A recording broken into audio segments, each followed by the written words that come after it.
काम का रद्द-ए-अमल मुझे मतलब ये था कि इस ड्रामे से एक बहस छिड़ेगी जिसमें अवाम ये बहस करेगी कि भाई अर्तुगरुल को दिखाया तो हमारे बड़े सगीर के खित्ते के जो हीरोज हैं वो भी तो दिखाएं, उसका भी तो जिक्र करें। लेकिन वो कहानियां तब बताएं जब मुल्क से मोहब्बत हो। ये कहानी मुल्क से मोहब्बत की है और इस मुल्क में कौन मुल्क से मोहब्बत करता है मुझे बता दें। किसका ख्वाब, किसकी ख्वाहिश है पाकिस्तान में रहने की? पाकिस्तान को लूटने की सबकी ख्वाहिश है, इसमें रहने की किसी की ख्वाहिश नहीं, ना कोई यहाँ रहना चाहता है। वो तो पता नहीं कब पाकिस्तान की नस्ल पैदा होगी जो पाकिस्तान से मोहब्बत करेगी, जो कहेगी कि हम अंग्रेजी को नहीं मानते, हम उर्दू को मानते हैं। वो जो कहेगी कि हम हैरी पॉटर को नहीं मानते, हम तो राजा रसालू के किस्से सुनाते हैं। वो जो आके अंग्रेज जब हैरी पॉटर लेके आएगा तो हम राजा रसालू रखेंगे कि इधर आओ मैं उसके किस्से तुम्हें सुनाती हूँ। जब अंग्रेज आके अपने हीरोज दिखाएगा तो तब हम दिखाएंगे कि राव नवाज खरल ने, पीर पगारा ने कैसे तुम्हारे खिलाफ तहरीक की और कैसे तुम लोगों ने सरेआम फांसी भी दी तो वो डरे नहीं, वो आगे झुके नहीं। वो भी तो कहानियां हमारे खित्ते की हैं, वो कहाँ की कहानियां, लेकिन वो हमें नहीं पता। तो हमें क्यों नहीं पता? क्योंकि हम अंग्रेजों के गुलाम जो ठहरे। हम तो इस इंतजार में कि कब हमें कोई मौका मिले, कोई चीज इंपोर्ट करने का, नहीं मिलता तो खुद तो एक्सपोर्ट होने का मिले ना। या बाप माँ की चूड़ियां सोने की बेच जाऊं या बाप की जमीन बेच जाऊं अंग्रेजों की तलवे चाटने के लिए, वहां उनके बर्तन जूठे साफ करने के लिए, और वहां उनकी मैं वो लेट्रीने साफ करूं और साफ करके वो जो पैसा हो वो मैं आके तो घर मुजरा करवाऊं और मुजरा पाकिस्तान में आके मुजरे पड़ाऊं कि देखो मैं अंग्रेज की गुलामी करके आया, देखो मेरी शानो शौकत। जिस मुल्क के रहने वाले बाशिंदे उस मुल्क से इतने गद्दार हों, उस मुल्क के इतने बेवफा बेफैज हों, इस थाली में खा के इस थाली में छेद करने वाली ये अवाम ये बाहर जाके खुश होती है, ये यहाँ पे फख्र समझती है। या सारी जिंदगी कमाई, सारी जिंदगी पाकिस्तान से पैसा कमा के तो वो बाहर लेके जाते।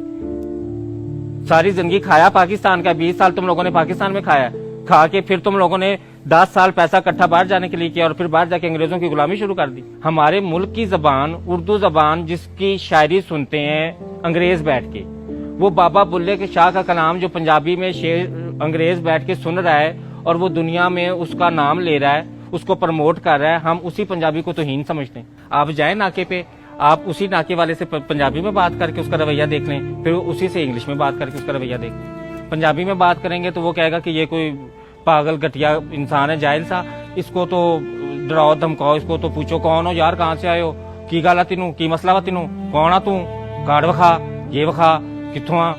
ये पंजाबी बोलने वाले के साथ सलूक। और उसी पुलिस वाले से अगर इंग्लिश में बात कर लें तो वो आपको कभी भी नहीं कहेगा कि कार्ड वखा, कित्थों आया, मैं कौन आ। वो yes thank you sir, thank you, नहीं okay thank you, yes sir, yes sir.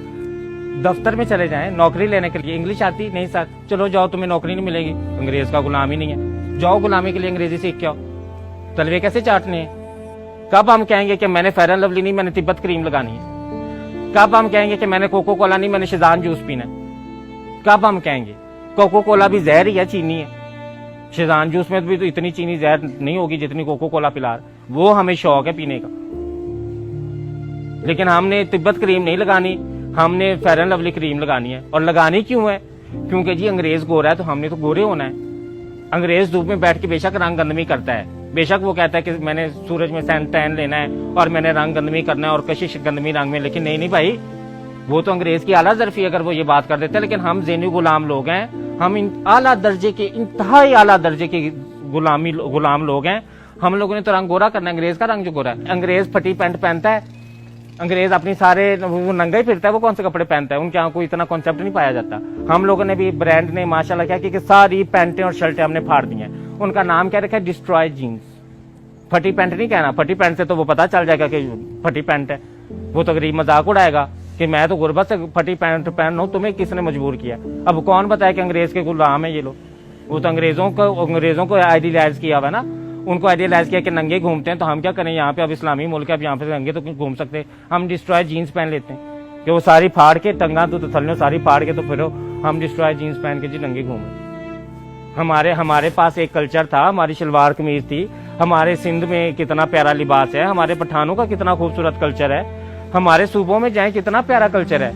अंग्रेज बाहर से आता है पैसे भर के ये कल्चर देखने, यहाँ पे डॉक्यूमेंट्रियां बना रहा है, यहाँ पे फिल्म बना रहा है। हमारे पास जितनी भी चीजें देख लें, ये हमारा माइंडसेट है, बाहर से आया है। हमारे पास ये माइंडसेट इतना ज्यादा स्ट्रांग हो गया कि दुकानदार मार्केटिंग के लिए लफ्ज क्या इस्तेमाल करता है? बाजी बाहर तो आया हुआ, बाजी पाकिस्तान का नहीं बाहर दावा, एक कपड़ा बाहर दावा बहुत अच्छी क्वालिटी दवा, बाजी है फोन बाहर दावा बहुत अच्छी क्वालिटी दवा, ये पाकिस्तान का नहीं है। हम अपनी आवाम रोज हम लोग ये सुनते हैं अपने कानों से कि ये पाकिस्तान का नहीं है। हम सवाल नहीं करते, हमें शर्मिंदगी तो है ही नहीं ना। वो गालिब ने कहा था कहा भी किस मुंह से जाओगे गालिब, शर्म तुमको मगर नहीं आती। हमें तो शर्म आती नहीं है। पहले तो एक ट्रेंड ये होता था कि हमने अगर किसी को शो मारनी होती थी ना तो हम कहते थे इम्पोर्टेड है, लोकल पाकिस्तान की नहीं, इम्पोर्टेड है। पहले हम ये लफ्ज इस्तेमाल करते ना, हर चीज इम्पोर्टेड।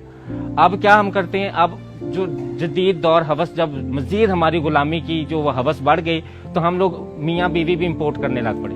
मर्द बीवियां इम्पोर्ट एक्सपोर्ट करने लग पड़े और औरतें खामन इम्पोर्ट करने। अब चीनियों से शादी हो रही है। अब खामन जो है यहाँ पे अच्छी खासी नेक लड़की 26 साल की होगी तो उससे मर्द यहाँ का शादी नहीं करेगा, गुलाम। ऐसा गुलाम जेन का बंदा है। यहाँ वो लड़की कवारी बेचारी मर जाएगी, वो बूढ़ी हो जाएगी। अंग्रेज बूढ़ी औरत हो, बेशक वो 40 साल की भी हो, तो उससे जाके शादी कर लेगा।